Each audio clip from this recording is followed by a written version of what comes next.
Excellencies, the situation in the Middle East is growing more dire by the hour.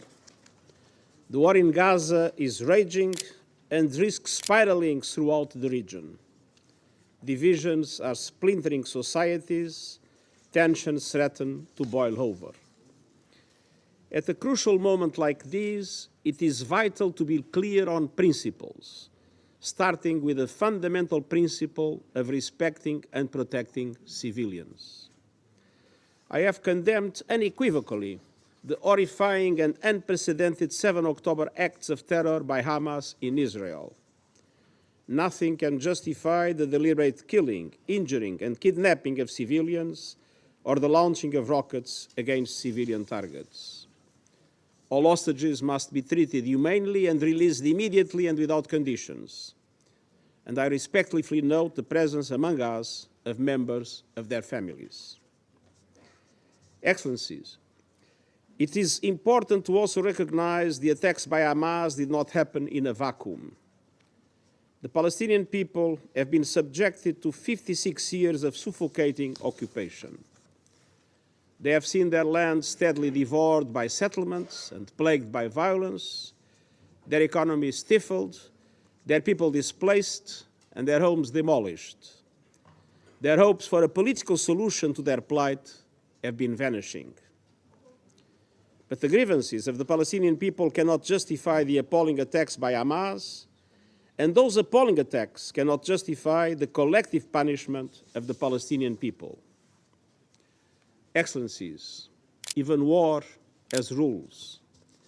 We must demand that all parties uphold and respect their obligations under international humanitarian law, take constant care in the conduct of military operations to spare civilians, and respect and protect hospitals, and respect the inviolability of UN facilities, which today are sheltering more than 600,000 Palestinians.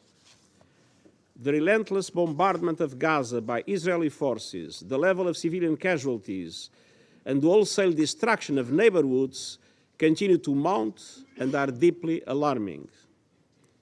I mourn and honor dozens of UN colleagues working for UNRWA.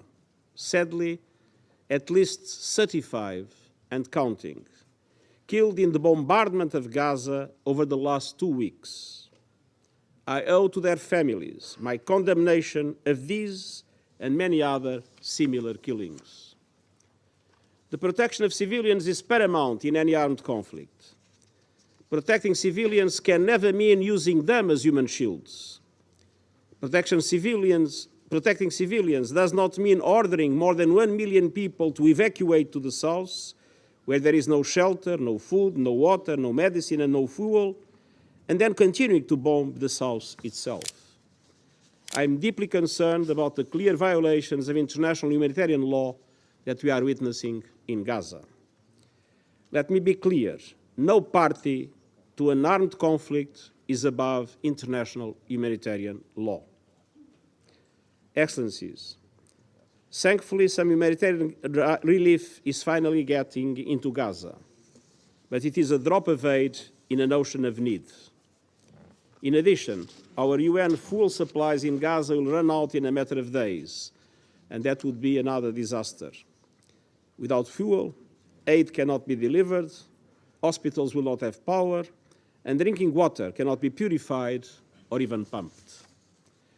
The people of Gaza need continuous aid delivery at a level that corresponds to the enormous needs, and that aid must be delivered without restrictions.